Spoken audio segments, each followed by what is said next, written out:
Yeah, so welcome. Um, Welcome to the podcast, and yeah, nice to have you here.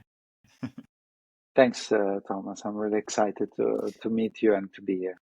Yeah, and thanks for being so easygoing as well. Obviously I approached you and you agreed. So yeah, I do appreciate it. So I'm gonna be curious to learn more about your background, kind of what you've done in the past. I guess maybe we can talk about the games industry at the moment and Hmm. be curious to kind of have your take on that as well.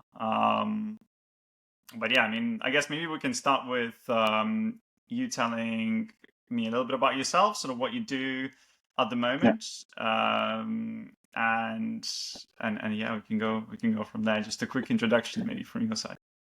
yeah, sure. So, well, at the moment, I'm a co-founder and a CEO at TIFO, Hmm. uh, which is this company that is aiming at enhancing fans engagement through gaming experiences. We bootstrapped this company from the start. We shipped the game. It's live on Android. It took us like 4 months with minimal Okay. resources. And it's not that we don't want money from anyone, but like maybe we'll touch upon later, the state of the industry is a bit shaky at the moment. So it's been really difficult to raise funds. And I'm also strategic advisor at System 7, which is an up and coming company led by some ex Rockstar uh, veterans. So yeah, that's currently what I'm doing. Other things too, but maybe not too relevant at this moment. And so how did you end up in the games industry in general? What was your start, and since Yeah. when you've been Well, in? there's always like luck involved. Mhm. So of course I always liked the games, and I'm old enough to remember that the first consoles and my mom telling me that stop playing video games, you will never do anything. You just keep playing games. Uh, so it wasn't easy. I wanted to work in games, but where I'm from northern Italy, small town, like it wasn't even remote reality. So in 2005, I left Italy and I moved to Ireland, and then after that to Spain. And I always worked in finance. And in 2012, I moved to Finland, and I was looking for jobs, and I was like, I don't want to do finance anymore. If I do one more year of finance, that's the only thing I'm gonna do. Um, so I was lucky, speaking multiple languages. I saw a job opening for like a multilingual support. And this company was Supercell, and at the time, like they were just launching Heyday and Clash of Clans, so it was like 23 people when I joined. Wow. So I just applied and I had the interviews, and I got lucky. I mean, uh, and I got in. So that was my beginning in the gaming industry. So it was a bit late than most people. So I was like 29, 30. Mhm. Almost 30, but that's where I when I started. So yeah, And what a lucky coincidence as well to join a company that's yeah, sort of eventually became like a giant in the industry, as well. yeah. So It how was was sort of witnessing, I guess, that growth as well, and how long did you stay there?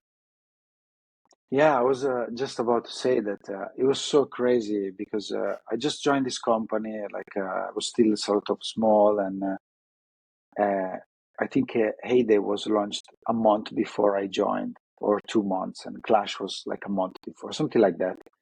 Um, and then it just like day by day, we were like, oh my God, what's going on? Like we people are playing like crazy, and so very very rapidly it was like just a small startup pivoting to iPads and new devices, and because before Supercell was doing Facebook games, Hmm.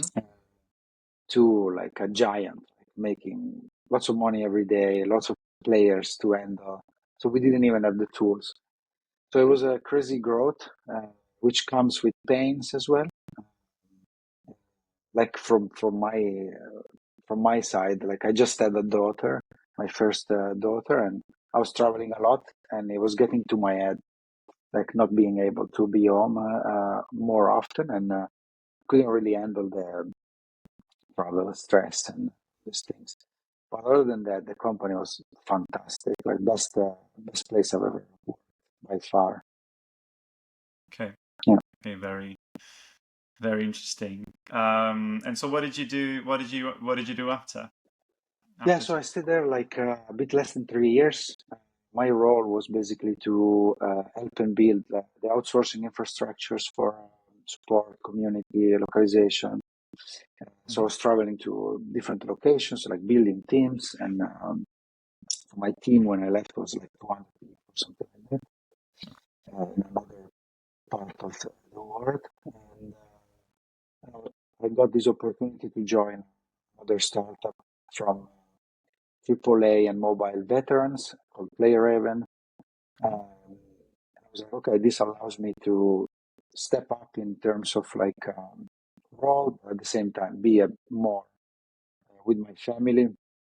And at the time, it felt like the right thing to do. Luckily, I got through the acquisitions from with Supercell, so it was okay. I didn't have too many regrets. But yeah, so I stayed at PlayerAven 3 years, 3.5. In the end, it was acquired by Rovio. The Okay. company was basically like about to go bankrupt, but the talent was very, very good. So Rovio rescued the company. So then I had a break, did some consulting, and then the last job it was with Savage Game Studios, which now it's called Neon. We sold it to PlayStation in 2 years. I was the second employee. We Wow. sold it to Sony, and it was the first ever mobile games acquisition in the history of PlayStation. So were you one of the founders of? No, I was Or almost like I was the second almost like a employee. founder, but an So employee. after the Mhm. founders, I was hired to help organizing like the company in terms of operation, HR, and all Okay. those admin tasks. Yeah. So this is sort of the thing that you do, right? So you are there to make sure that the foundation is right for the growth in terms of like the operational side. I mean, yeah, now yes, Mhm. of course. I wasn't always like this. Like that. I went from support to lead Mhm. to other functions. But I think the key for me was when I was at PlayRaven, uh, I was in the same situation of when I decided to move away from finance. I was like, what am I going to do when I grow up, sort of thing. And I remember like taking a piece of paper and I drew a Mhm. line and I wrote actions and feelings. And I matched everything I did on a working day to a feeling. And I found out that when I was helping someone else, I was the happiest. So I was like, what's a job that can allow me to do that constantly? Or the majority of the time. Obviously, it's not always like that. But then I understood that HR operation, that those type of roles are more suited for me. So working with people is what makes me happy. So I started to slowly like move towards that. Uh, and now I've done it for a while and it has its drawbacks, but it also has all the things I like. So it's good. That's so clever. Actions and feelings. I like that. I'm gonna steal that away from you. That is a nice, neat little trick to really understand yourself better, I guess, and see where Yeah, you fit in yeah. mostly For ways. me, I'm a very binary person, and I wasn't like this because I didn't know myself well enough. Hmm. So I am a lot more like this. I like lists. I like clarity. I like certain work. I understood my mind works in a certain way. It wasn't always like that. I had to have a burnout to understand that. go through the painful but also beautiful journey of discovering who you are through. And now I feel like, okay, whenever I have to make a decision, I know the tricks. I know what works for me. Doesn't have to work for other people, obviously. I know myself better. Do you think it's inevitable that people need to go through these difficult times in their life, burnout, as you mentioned, or Mm. I don't know, losing things they worked their life on, just or all their life on, just to realize actually that might have been the thing that they are really good at, and then sort of pivot into other stuff? I think that's Well, sort of I mean, yeah, it's a very good question, actually. So I don't think so. I wish, I think now, we are sharing a lot more within the Mhm. industry and other industries too about these burnouts and so on. I think there is more and more people willing to share their experience, and I am one of them. I tell everybody like what I went through, what were the symptoms, and how I got better, and what worked for me. Because I think I can help someone else. So I think we can sort of prevent this by sharing, and but to be honest, it's one of these things as well where you kind of those like, oh, it's never going to happen to me type of thing, until you are in it. I was probably one of these people, like, yeah, I'm strong, this and that, and then all of a sudden, sure. you can only cope so much, you can only add so much pressure to yourself, and then you break. So that's what happened to me. So And then, and and that's the thing when you're trying to do so many things, when you work, when you have a family that you want to support and you need to pay yeah, attention to them as well, that burns you out, that yeah, and for myself personally, like running a recruitment business, I can certainly relate to that sometimes, you um yeah, you focus on a lot of things at once, and yeah, at the same time you realize that, okay, sometimes you need to really slow down, take a deep breath, yeah, um and put things in order. Interesting. I feel absolutely, like it's like a very relevant topic nowadays as well. Obviously, with everything that's going on in the industry, uh people losing their jobs, mm, people kind of are not really sure what they want to do, with what they can do with their careers, based on the situation in the industry. And, there's some of them are getting burned out just from the situation of not necessarily working, but not being able to work, or not being able to kind of support themselves, or the families, or, kind of, mm, um, I guess, yeah, follow through with it. absolutely. Yeah, I mean, to, like it's been a really awful, uh, like overall. Oh, sorry, my daughter was just pressing That's button. okay. Uh, because all of us, I mean, this happened. This was so quick. Like it just happened so quickly, and there's not many fortunate people that have like months of savings. There's most of most people will live check by check, and so obviously it's really difficult. The job market is really hard right now. The investors are not willing to give out money because interest rates are too high. And there's people are afraid generally. Uh, Sure. There is so many people like I see on LinkedIn like giving advices, which is nice, uh, but they're just so general. It's still nice, but if you need help, you just need to uh, have the ability to go and find it. Because Sure. I mean, everyone's with situation is different, right? So everybody, you know, like everybody's mm, situation is a little bit different. People want to do different things, I guess. Obviously, from my side, I'm still seeing investment happening. I'm still seeing like yeah, studios opening up, and people being able to raise money, but it's obviously not at the level like it was, a few years ago. When you Yeah, I were, think it. Yeah, sorry. yeah, go on, go on. Sorry. No, I was just thinking. I was reflecting a little bit about this Mm, state of the industry, and I think that there was like before 2020, I would say, like there was like steady growth, steady growth, but during the COVID year, there was like a inflated growth. Like it was really, I think, many people were home. The gaming industry was actually thriving. sure, Lots of people got rich, also thanks to crypto and so on.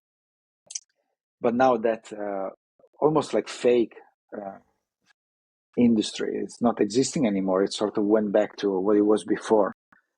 Uh, and I feel that there is lots of people that maybe don't really understand the gaming industry, but became investors during that time because they made a lot of money. But you having money doesn't mean that you became smarter all of a sudden. So I think there is a lot more investors, a lot more investment firms.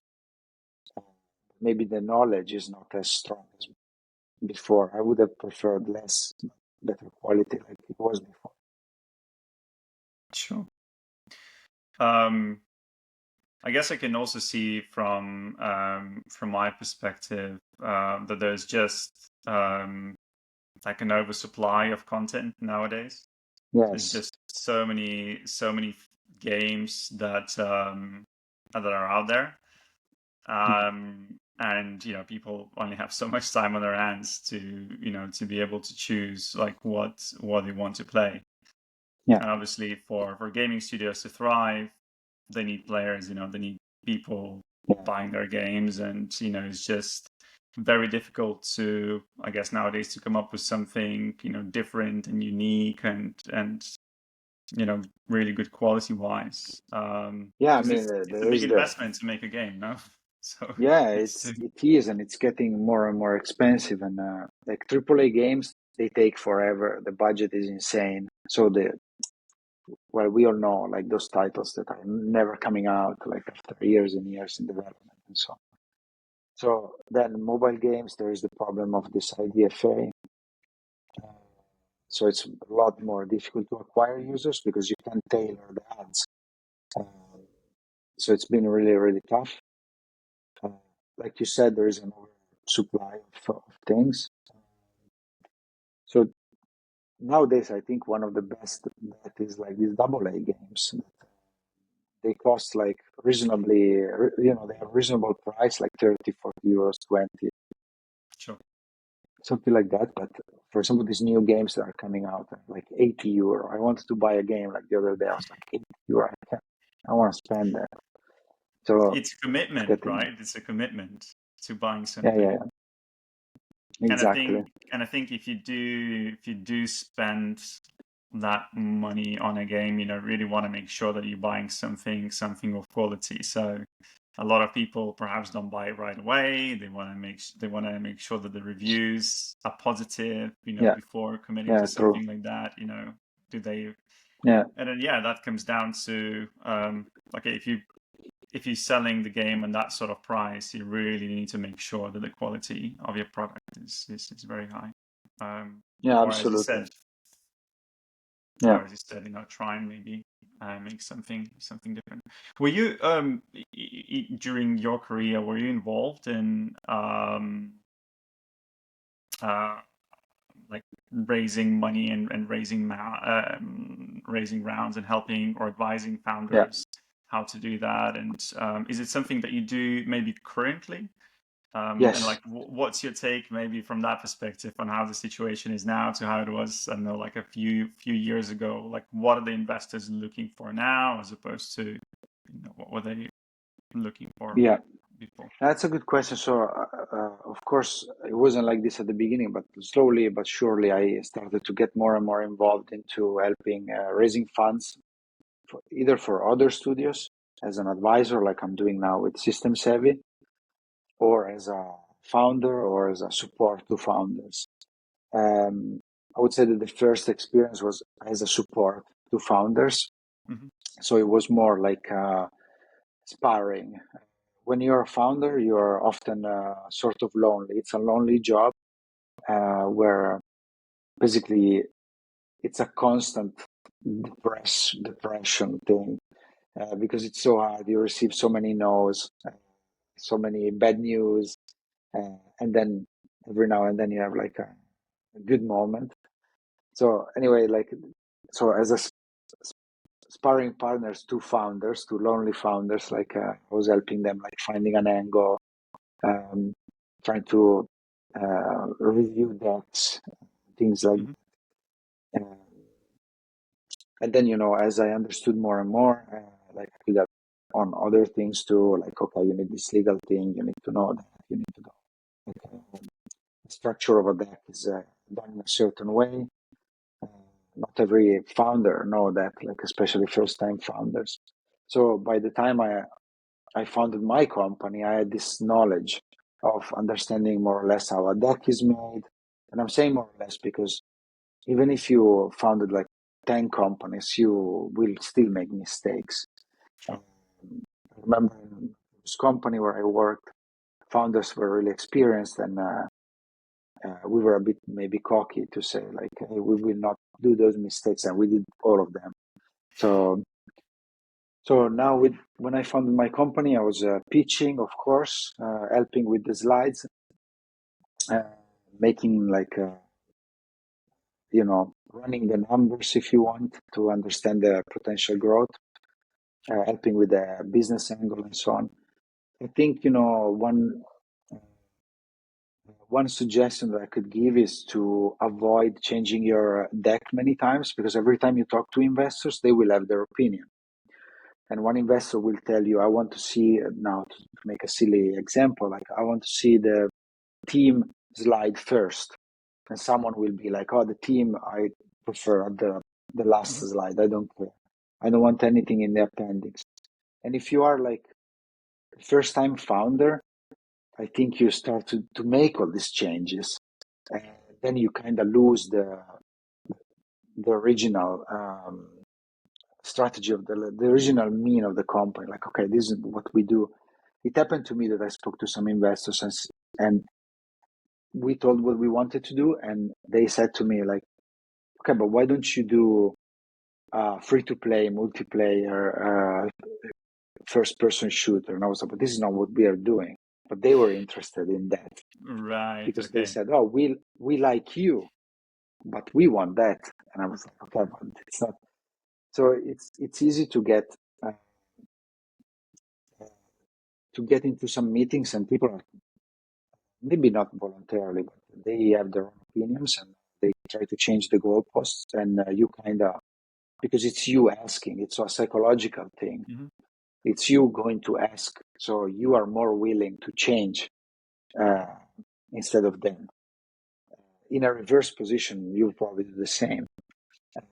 So it's important for you as founding team, like, to stick to your ideas, and which and it means that whenever you will find the right investors, they are the right investors. They are the one that believe in the real uh, Exactly. the idea that you had at the beginning. Now, as a strategic advisor, I do similar thing. I'm like, hey, I've helped as a sparring partner. I've done pitching. I understand this and that. I've talked to many investors. I can help you to understand how to do these things and coach you in a bit, in a way. Uh, so that's what I'm doing with System Savvy, obviously, and it seems like it's going well. Yeah. Yeah. I guess sometimes founders might forget that the investor needs to be the right person for them. Not just them need to be the right sort of company for the investor, because yeah, at the end of the day, you're going to be working together for a Yes. very long time. So we want to avoid any clashes or miscommunications, as much as possible. And if you see in the beginning that it might not work out, even though it's sometimes it must be so difficult to walk away from a lot of money if they Mm, are offering that to you, maybe sometimes it's yeah. the right thing to do. Um, Yeah, but I would say that uh, I mean, yeah, it's less likely that someone would. I mean, if someone is willing to give you money, it means that there's many more that are willing to give you money. Sure. So you can sort of stall the conversation and use that to go to. It's like when you're trying to get a loan and you go to a bank and they give you interest rate 3%, and then with that you go to another bank and you say, "Hey, look, can you give me 2%?" Sort of similar. It can work like that. For example, I was lucky. I mean, we were lucky in the previous company I worked at. We had really good investors that they were willing to help us opening doors, finding talent, talk to other bigger investors. But it's not always the case. But yeah, you're right. It's a Do two-way relationship. Yeah. do you feel like sometimes some of the investors might not have the right idea behind, what's currently working well in terms of the content in the games industry? They might have a different, like you mentioned, some investors might say like, oh, you should be doing the first person Yes. shooter, but it might not be the right time for it, or the right Exactly. game to be focusing on. Yeah, you asked this in the previous questions, like Mm, Ursula. But so I remember going to GDC a few years ago, and everything was about VR. Oh my mm, God, VR is the thing. Like we all have to invest in VR. Then it was crypto. Then now it's AI. Or now maybe it's a bit less, but AI is like, oh my God, you have to have AI. Um, but if you think about it, it's in every other industry too. Fashion is the same. Like, oh yeah, there's trends. Cars, sure. whatever industry you think of, there are these trends that kind of guide the overall industry. Uh, so it is important to be up to date with these things. For example, like right now, I think if you there's many people that have incredibly good teams and products, but they maybe forget to mention that they are building like proprietary tools to make these games or this ecosystem or these platforms, and maybe use some AI tools that they will make. So I think it's worth understanding the psychological state of the industry as well. Hmm. Yes, it's true. I mean, you could use some keywords, like AI and things like that, engine, proprietary engine, things like that are catchy. But to be honest with you, like all the companies did it before, like even Supercell at the beginning, they maybe didn't pitch that they were building an engine or something like that. They pitched just a game, but it was different times. But they do have their own engine, their own AI, and so on. It's just that at the time, probably it wasn't relevant. It wasn't a thing, right? So now No, these I are the mean, sort of things you need to mention. yeah, until like 4 years ago, uh, if you would just go in with a slide with the team, and it's like, hey, we are these people, we worked in these companies, you could get 500K like really easily. But now it's not the case anymore. So yeah, Right. I want to shift conversation a bit. Just going back to so you mentioned when you worked at Supercell, you had to oversee a large team. It was around 200 people. So and just kind of looking at your career as well. So you certainly have experience, in building teams. mm, And I presume this is something you advise to the founders currently as well. You know, uh, what like how important, first of all, is to make sure that you build the right team around you, and what to focus on. I don't know. Let's say I'm building a startup. yeah, It's a new studio. I've just received the funding. I yeah, want to grow the team because I need to build the game. yeah. What to focus on, how to structure that growth, I guess.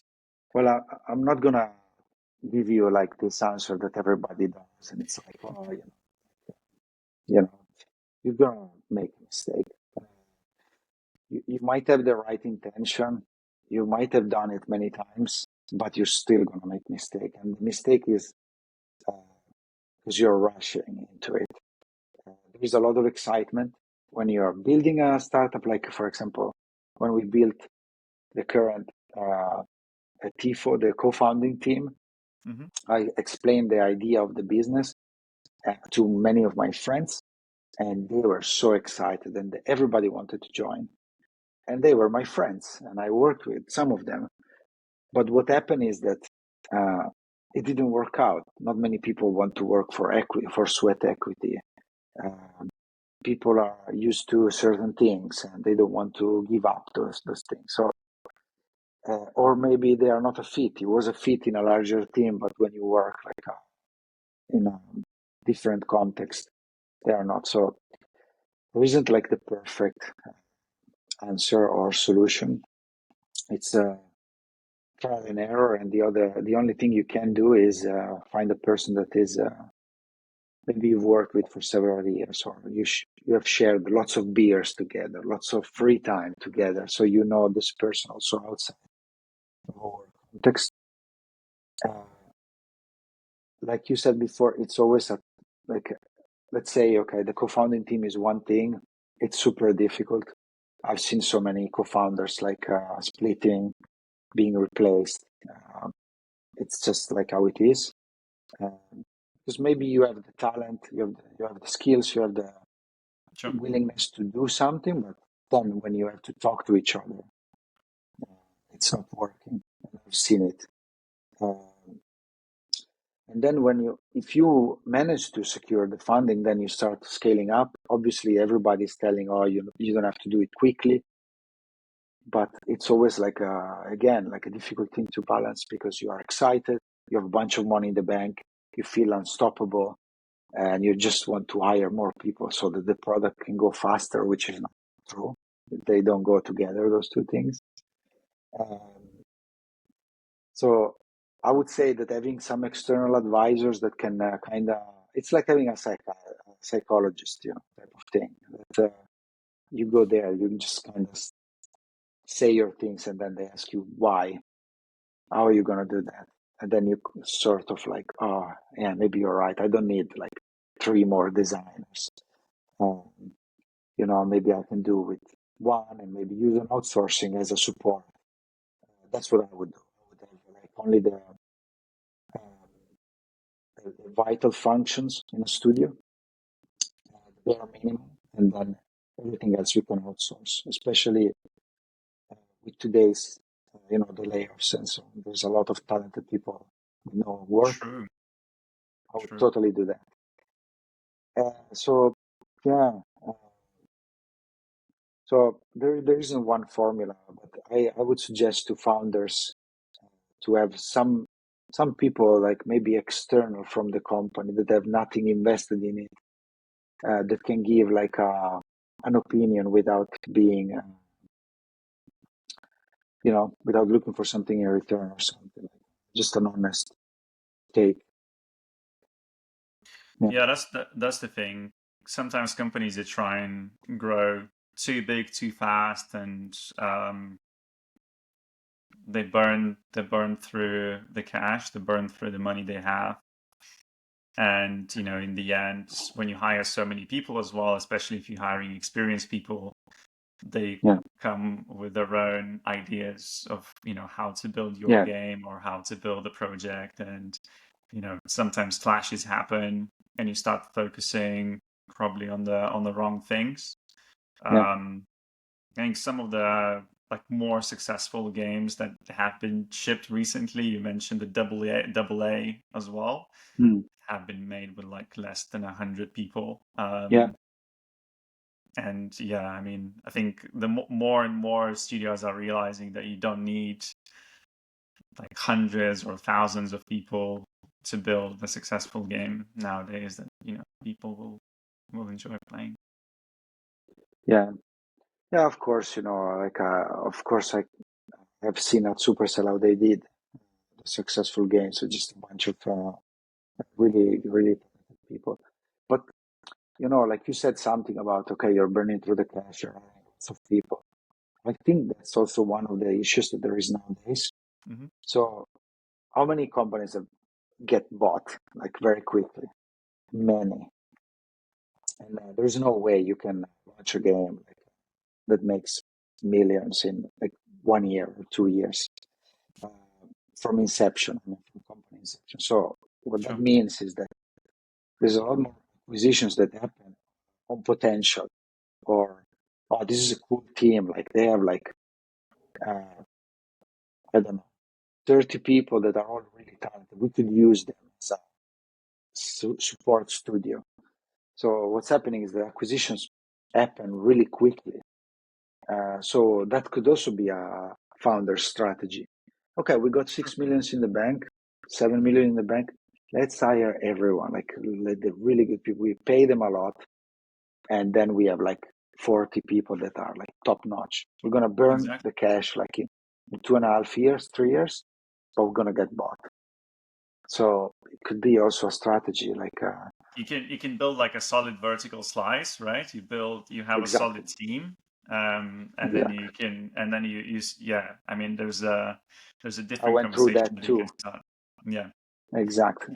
Is that So what happened with the Savage games? Is that what you guys did when you got I can't acquired by really PlayStation? like All right. I can't really talk about it that much, but I think it's one of the things you can do when you have like there's different strategies. There's always like angles. Some people they just want to make like their own games that pays the bills, and there are 6 people and they are happy with it. And but if your ambition is different, you know, it depends. But that is one of the strategies that it's dictated by this market where those giants they are becoming even more giant by acquiring all these small studios. Yeah. Sure. Makes sense. Do you play games at all?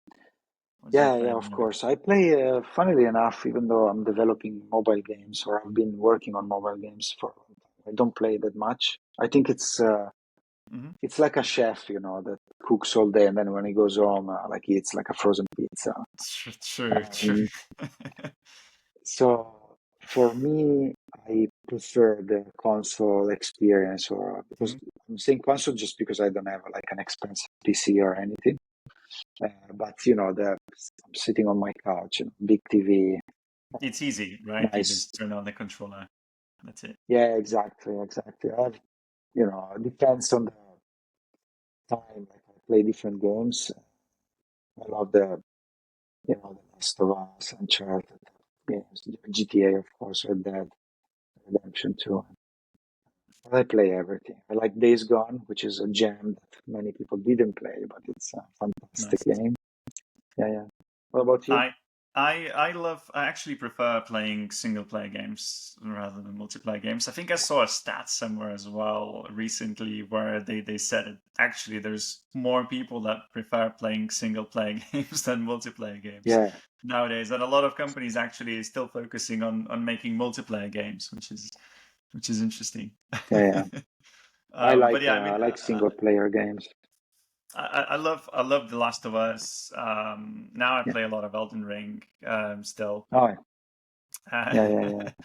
and yeah, I'm looking forward. I think there's next year is going to be a great game, a great year for games. There's a lot of them Yeah. that are coming out. Yeah, for me, like my favorites are survival crafting games. I don't know, maybe because our Okay. brain is still like caveman brain, so it's this gathering, building. I don't know, maybe it resonates with me, but I Did, love those games. Yeah. did you play Enshrouded? Because that's sounds similar to what That's you the but way you're that's on describing. PC, right? That's on PC though. Yeah, yeah, So, well, at yeah. some point I will have to At buy some a point. PC. I have a Mac and a PlayStation. That's it. Or maybe they'll release it on other platforms as well in the future. So who knows? So Yeah. Yeah, I um, always watch those videos of these YouTubers making the best survival crafting games, and then I'm crying because I don't have PC and I'm not gonna buy it. I will spend this money for some. I if don't even have the time. if you could if you could build your own game from scratch, and obviously you Mm. mentioned it's something that you're doing at the moment, but like if you had like all the money in the world and if you could build a game, like what would it be? What sort of genre would you focus on? Like, I don't know. Did you ever think about it at all? No, I never thought No. about it. You're the first person ever that asks me this question. I don't know. There are many games that like touch my personality. Mhm. I think a few years ago there was this test. Like it was basically a test. It was a game which was like a full world, like Earth, and people could just go there and play, like build stuff and so on. But whenever you put a lot of people in a game, like it doesn't turn out well. Usually, you opt for like a nice environment where people are collaborating. But it's never the case. I'm not sure. I can't really answer that. Probably will be something survival crafting. Maybe The Last of Us with Yeah, survival, like with with survival. building So element. Building element, yeah. I like post-apocalyptic stuff. It's some of my favorite. Yeah. yeah, nice. Mm. And if you think about the games industry, obviously where it is now, and you've been working in the games industry for a while now, and obviously you saw the boom years, and now it's Yeah. the downtime. Like, where do you see it going, and where do you see it growing? What are the future trends that we can kind of expect from the industry? Yeah, that's funny that when you said about seeing the rise, I remembered when in the middle of the 2010s, like there were many companies that were um, like startups that were saying like we're gonna be like Supercell, but or we are gonna be like this company, but with our own twist. Hmm. And I was really surprised. And I was like, why? Like you can't do that. There's only one Supercell. There's only one Next Games, one Remedy. It's. I, I think you can take bits and pieces from like, oh, we would like to draw inspiration from the small teams, or we would like to draw in like Next Games, for example. I like because they said, oh, we want to be the best IT gaming studio of the world. Okay, well, it's a clear mission. So I felt always that the mission was driven by the hype of something else, like Hmm. we were talking about VR. So maybe I've seen that less, which is good. So feeling that the gaming industry is more mature. There's a lot more sharing, so people are more aware of what's going on and who they are and what kind of things they want to build. Uh, where it's gonna go, I I think it's a crazy industry that keeps growing and growing. It's making more than music and movies combined now for a few years already. Sure. I see games becoming more like movies or series, like we have seen now with The Last of Us. I, wouldn't you love to see a Red Dead Redemption series or Fallout? Well, Fallout they actually did. So I think the two will kind of uh, get together. I wouldn't be surprised to see like a series that there is maybe 2 episodes on Netflix and the third one is like a downloadable content and you play it on Okay. Netflix or on And a you become console. that person, sort of becoming like a Yeah, transmedia experience. yeah, I wouldn't be surprised to see. I actually collaborated with or talked with the company. They have like a massive YouTube channel Hmm. and they want to kind of extend that experience into the gaming industry. So I wouldn't be surprised if more different mediums of uh, entertainment they would kind of uh, get together in a more significant way. Like imagine like a Fallout series, and the third episode is uh, you download it and play it on your console. That would be cool. Yeah, I like that. I think one of the things I really liked about The Last of Us and playing that game was certainly the story and how engaging it was. And some games you Yeah, play, you don't really pay that much attention towards the narrative. It's either the narrative is too long and you just can't be bothered reading everything, or it's just not engaging enough. But with that game, you were really engaged, and really, I felt Yeah, like you're following every scene, and you wanted to yeah, understand what's going on, and you felt it's so invested. crazy. I even yeah, like even Red Dead Redemption 2, I remember. Hopefully, we don't That's spoil it so, for anybody. yeah, But when Arthur dies, it's oh, like I felt it. But then yeah. I like those, very uh, immersive stories. And now I'm so sad for the second season of The Last of Us for the people that played the game. So they don't know what to expect, but we're True. not gonna say anything. um, maybe just the last question to finish it off. Sure. Then, let's talk about the young people in the industry. Yeah, Like, what are your thoughts and what's your take on the situation these people are in now? Because obviously, going back to the layoffs that are happening in the industry, there's less jobs available, perhaps for yeah, less experienced people. The people that mm, are being laid off, they tend to be the ones that get most of the new positions, and it's much harder to break into the games industry. Like, mm, are you seeing perhaps in your world, that other, like, perhaps more like indie studios opening up that young people are creating? Or like, what would your advice be? Maybe like, what's best for them to break into the industry, or like what should they do in order to have yeah, successful career in game? yeah. It's a good point, and this problem now it's even worse than before, in my opinion. Because obviously, like, you build a studio and there is a lot of pressure. You get money, you want the most senior talent. So the juniors are already cut out, right?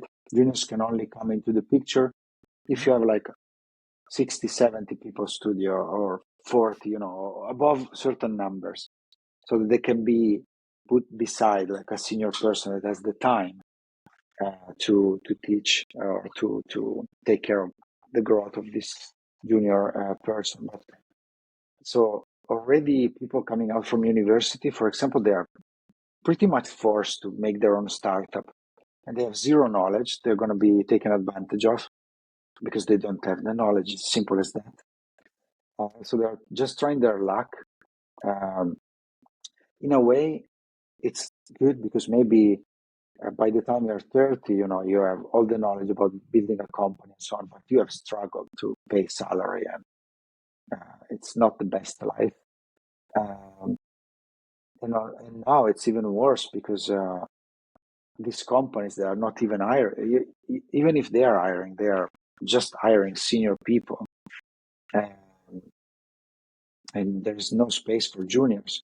So, for example, for me, like the type of games we are making, like some junior would be really good, Mhm. uh, and we tried, and some of them were really good, but the drawbacks was like time pressure.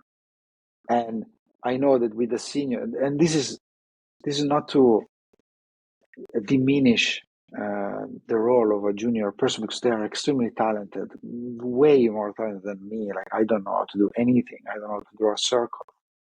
Uh, but the problem is, well, the thing is like now I go to a senior and I say, hey, I would like to see this in the game, and they are like, okay.